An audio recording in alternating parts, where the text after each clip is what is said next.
오늘은 사도행전 23장입니다. 바울이 이제 예루살렘에 구금되는데 그냥 이제 바울 대신에 복음을 넣어봤습니다. 복음이 갇히는 거죠. 이제 바울이 복음을 증거하는 사람이니까요. 사도 바울이 이제 예루살렘 성전에서 결례를 행하다가 이제 이방에 사는 유대인들의 고소로 잡혔습니다. 유대인들이 막 소동을 일으키니까 로마 군대 천부장이 개입을 해서 그를 잡았는데 궁금한 거죠. 도대체 이 사람이 얼마나 큰 죄를 지었길래 이 유대인들이 난리법석을 떨면서 이 사람을 죽이려고 할까 이제 궁금하니까 제사장들과 공회, 사내들인 공회를 모으고 바울을 데리고 그들 앞에 세웁니다. 누구랑 비슷한가요? 우리 예수님 처음 잡혔을 때 공회가 소집돼가지고 그 앞에 세우죠. 근데 이제 예수님의 세운 공회는 이미 죽이기를 다 결정해 놓고 이제 짜고 치는 고스톱처럼 재판을 이제 형식적으로 가져가는 거고, 이것은 진짜 선부장이 도대체 이게 무슨 일인가 궁금한 거죠. 그래서 바울을 공회 앞에 세운 것이 지난주 끝에 이야기였습니다. 바울이 이제 공회 앞에 섰습니다. 공회를 딱 주목하여 보니까 이제 사람들이 유대인들을 비롯한 제사장들, 공회원들이 많이 있는 것이죠. 그리고 이렇게 얘기합니다. 나는 범사에 모든 일에 양심을 따라 하나님을 섬겼다. 이렇게 이야기합니다. 예전에는 그리스도인들을 죽이려 했던 사람이잖아요. 그 사람이 하나님을 섬겼다니까 조금 이해가 안 될 수도 있지만, 그때 그때 이제 사울이라는 이름으로 활동할 때에 그 바울은 양심을 따라 그리스도인을 죽이려고 한 것이죠. 내가 사랑하는 율법, 내가 사랑하는 하나님을 예수라는 이단의 우두머리의 가르침 때문에 우리의 율법이 지금 망가져가고 있다. 해를 당하고 있다. 이렇게 여기니까 이제 그들을 잡아 죽이는 것이 하나님을 섬기는 일이었고, 그런데 막상 예수님을 만나고 보니까 율법을 지키면서 의를 얻고자 하는 것이 하나님이 원하시는 것이 아니고 예수님을 믿음으로 말미암아 의를 얻게 되는 것이 진짜구나 라는 것을 알게 돼서 그리스도인으로서 주의 도를 증거하며 살아가는 것이 하나님을 섬기는 최고임을 그가 깨달은 것이죠. 그러니까 나는 그때도 양심을 따라, 지금도 양심을 따라 하나님을 섬긴다 하는 것이죠. 우리도 사실 양심을 따라 최선을 다해 살아가고 있지 않습니까? 그런데 그 양심에 세상 기준이 들어오면 바리새인 사울 같은 자가 되는 것이고, 우리 양심에 예수 그리스도의 복음이 들어오면 우리는 그리스도인 바울처럼 살게 되는 것이죠. 그런데 이제 하나님을 섬겼다라고 바울이 얘기하니까 기분 나쁜 사람이 하나 있는 것이죠. 대제사장이 기분이 몹시 나쁩니다.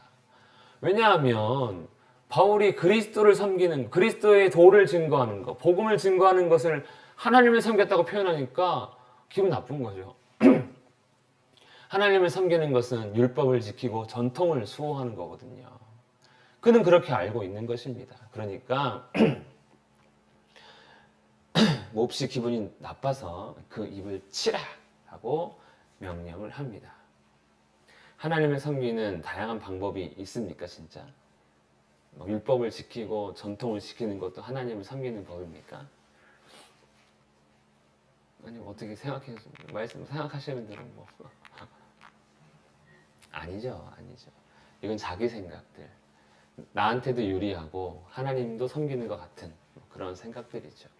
하나님의 기준에 합당하게 살아야 되는데 이거는 그냥 순순히 아나니아의 자기 생각에 사로잡혀서 그 입을 치라고 명령을 딱 합니다. 그러니까 바울이 기분이 이제 딱 나쁜 게 아니고, 이제 자기한테 말한 그가 도대체 뭐길래 내 입을 치라고 하는지 기분이 안 좋은 거예요. 그래서 그에게 말합니다. 회칠한 담이여. 이렇게 된 거예요. 회칠한 담. 담에 석회를 칠했다는 거예요. 담에.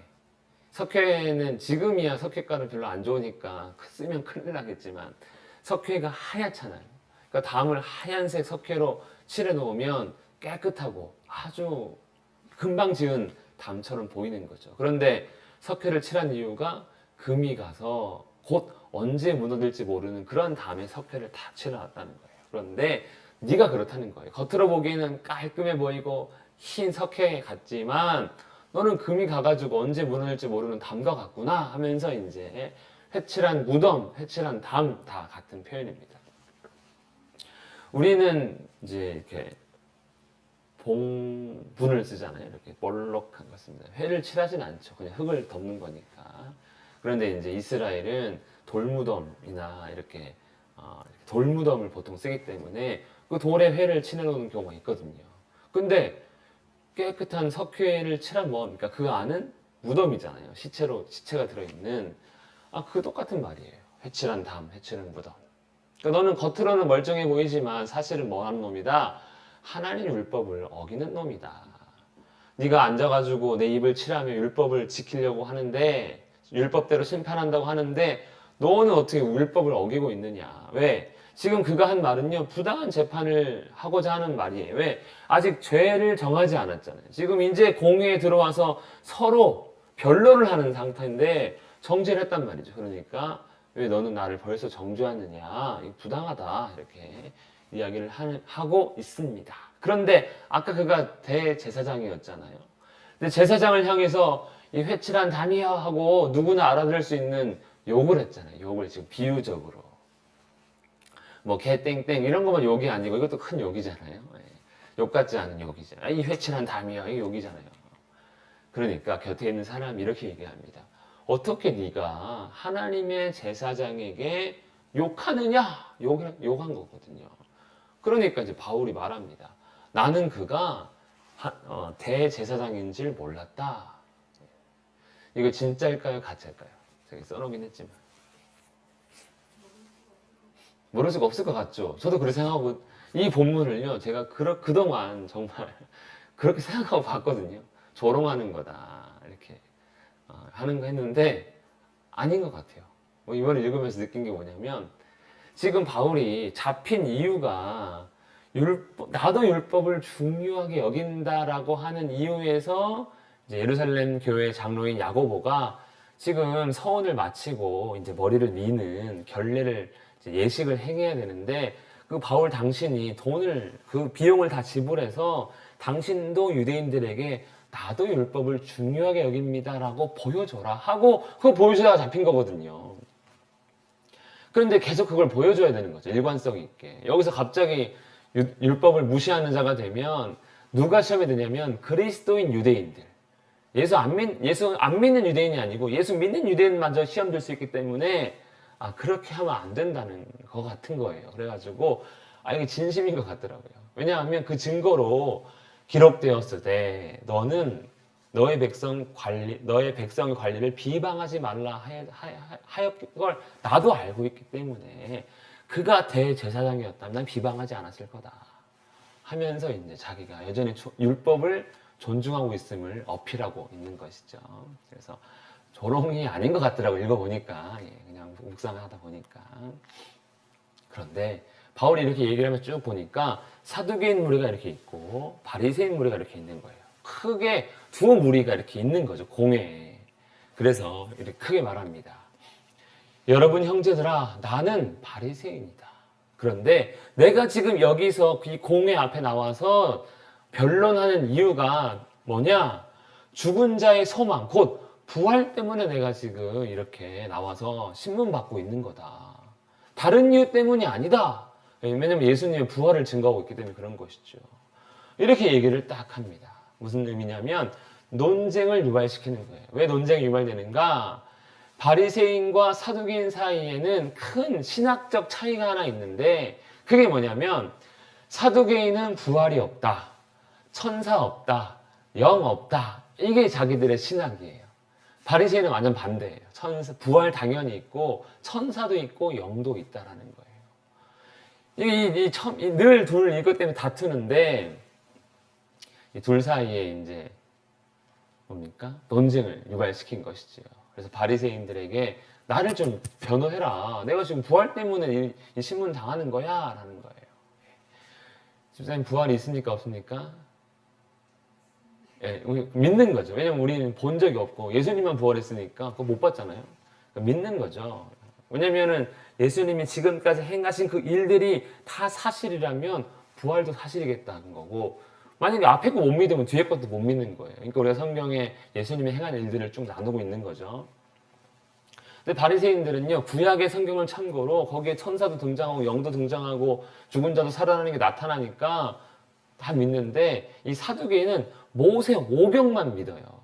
창세기부터 저기 신명기까지만. 그것만 인정해, 성경으로. 거기에는 이 부활이 없거든요.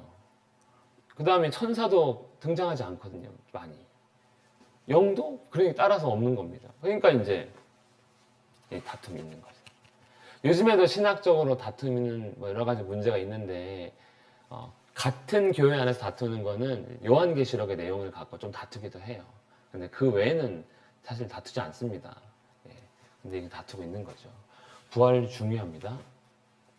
그러니까 이제 바리새인들이 가만히 이제 보니까 바울이 부활이 있다면, 혹 천사가 그에게 부활이 있다고 알려주었다면 그 말이 맞을 수도 있겠네 라고 이제 입장을 쓱 바꾸는 거예요. 그래서 이제 우리가 이 사람을 보니 악한 것이 없도다 하면서 이제 영이나 혹 천사가 그에게 부활에 대해 말했으면 어떻겠느냐 하면서 이제 논리가 없죠. 뜬금없이 그냥 그랬으면 이랬을 수도 있다 이렇게 얘기합니다. 그래서 아마 바울은 고의적으로 이런 혼란과 소동을 일으킨 것 같습니다. 어쨌든 이제 혼란해졌고 소동이 한바탕 일어나고 있습니다. 그러니까 이제 이게 얼마나 큰 소동이 됐냐면, 이러다가 바리새파 사두개파 중간에서 바울이 찢겨 죽을 수도 있겠다라고 할 정도로 큰 소동이 난 거예요. 그러니까 천부장이 바울을 보호합니다. 그러니까 한판 지금 난리가 난 거죠. 예. 그날 밤에 이제 그 천부장이 바울을 보호해서 예루살렘 안에 있는 로마 군인의 영내로 끌고 들어온 거예요. 여기에는 유대인들이 못 들어옵니다. 유대인들은요, 이방인의 땅에는 안 들어가요. 부정하다 생각하거든요. 거기에 이제 딱 데려다 놓았을 때, 그 밤에 예수님이 바울 곁에 나타나서 말씀하십니다. 담대해라. 용기를 내라. 힘내라. 라는 것이죠. 왜냐하면 네가 예루살렘에서 끝이 안 난다. 여기서 지금 나를 증언한 것 같이 로마에서도 증언하여야 할 거다라는 거예요. 예루살렘은 유대인들의 중심지입니다. 여기서 복음을 한번 제대로 증거해서 논란을 일으킴으로써 유대인들에게 복음에 대해 생각해 볼 것을 말하는 것이고요. 로마는 세계의 수도예요, 당시. 오늘로 따지면 뭐 미국의 뉴욕 같은 데입니다. 로마에서 증언하여야 하리라. 즉, 세계의 중심지에서 너는 복음을 또 역시 외쳐야 된다. 그러니까 여기서 어떤 험한 일이 일어나도 죽지 않을 거야. 그러니까 겁내지 말고 막 복음 전해. 이렇게 얘기를 한 거죠. 아마 이 바울이요, 이 큰 분쟁을 통해서 좀 두려웠던 것 같아요. 자기가 내가 예루살렘에 가면 그냥 뭐 결박된다고 예수님 말씀하셔가지고 왔는데 그냥 이 임자가 결박될 거다 이렇게만 듣고 왔잖아요. 근데 보니까 죽게 생겼거든요. 그러니까 조금 놀란 것 같아요. 그래서 그 놀란 가슴을 예수님께서 오셔서 진정시켜 준다고 하는 것이 죽지는 않을 거야. 어려움은 겪지만, 결박은 당하지만 죽지는 않고 로마까지 갈 거야. 그러니까 걱정하지 마. 이렇게 한 거죠. 예. 위로가 될까요? 예. 그러니까 하나님께서 우리 그리스도인들에게 말씀하시는 건 그런 내용이죠. 어려움 당하지 않을 거야, 뭐 고난 당하지 않을 거야가 아니고 어려움 당할 수 있다. 어려움 당한다. 내 이름 때문에 미움 받을 거다. 그런데 영원한 생명을 얻게 될 거다. 이렇게 인사함으로써 거기에 대해서 소위 쫄지 마. 무서워하지 마. 좀 손해 본다 해도 걱정하지 마. 진짜 큰 유익이 너희에게 준비되어 있어. 이렇게 이제 말씀해 주시는 것이죠. 그렇게 이제 바울이 막 소동도 일으키고 율법을 회방하고 이런 것 같으니까 이제 어떤 사람들까지 나타나면요, 바울을 죽여야 되겠다라고 하는 사람들이 나타나는데 얼마나 지독하냐면, 바울을 죽이기 전에는 먹지도 않고 마시지도 않겠다. 이런 사람이 나타난 거예요. 바울이 죽었습니까? 안 죽었습니까? 예루살렘에서. 안 죽었어요. 심지어 2년 동안 갇혀 있었거든요. 이 사람들은 2년 동안 안 먹었겠습니까? 굶어 죽었던가 진짜 아니면은 잘 먹었겠죠. 예.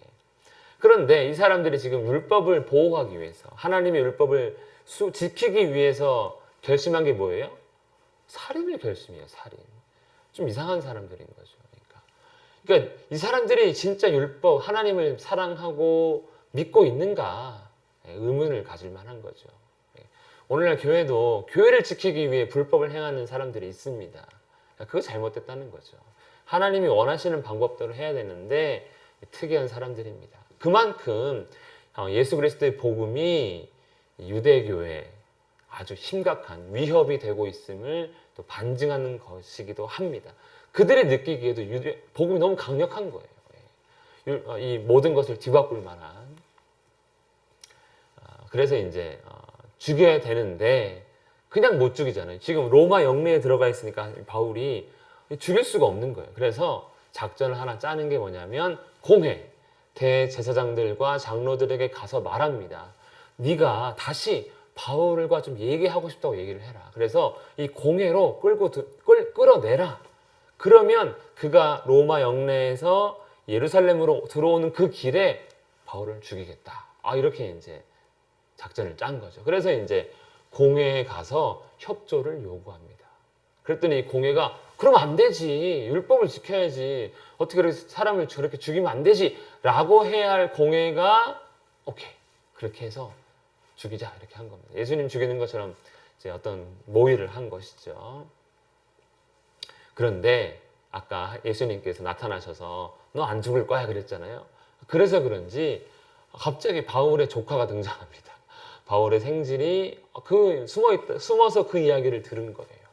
그래서 얼른 영내에 들어가서 바울에게 알립니다. 아직 죄인의 신분이 아니기 때문에 또 로마 시민권자임을 알고 있기 때문에 면회가 자유로운 것이죠. 그래서 바울에게 삼촌의 살해 계획을 내가 들었어 라고 알리니까 바울이 백부장에게 가서 얘기해라. 그리고 백부장을 통해서 천부장에게 가서 천부장에게 이 살해 계획을 이야기해라. 그럼 그가 알아서 조치할 거야. 이렇게 얘기를 한 것이죠.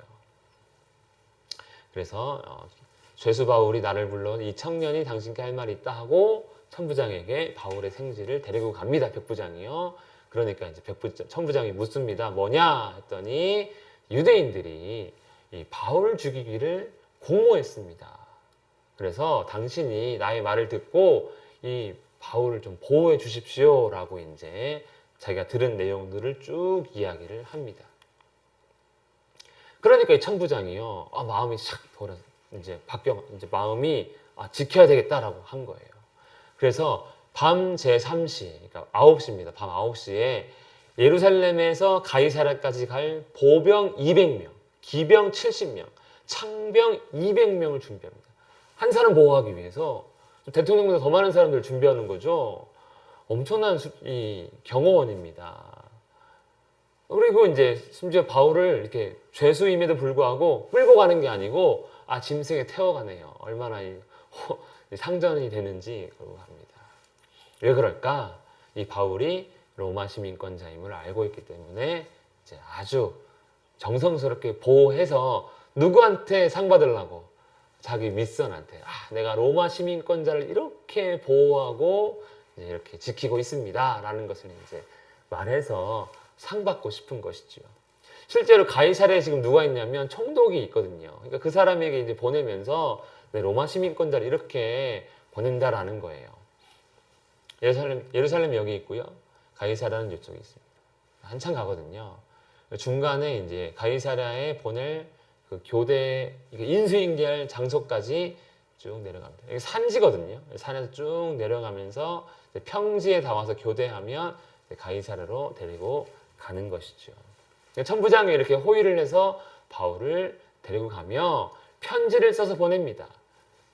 글라우디오 루시아, 이 천부장의 이름이에요. 그리고 총독 벨리스 가카에게 문안하나이다 하면서 이제 공문서를 하나 남긴 거죠. 이 편지가 공문서가 되는 거죠. 이렇게 공식적으로 바울을 보내는 그 내용이 뭐냐면 내가 이 사람이 잡혀 죽게 된 것을 알고 로마 시민권자임을 알고 군대를 거느리고 가서 구원했습니다. 나 잘했죠 이거죠. 나 잘했죠. 로마 시민권자 보호했으니까.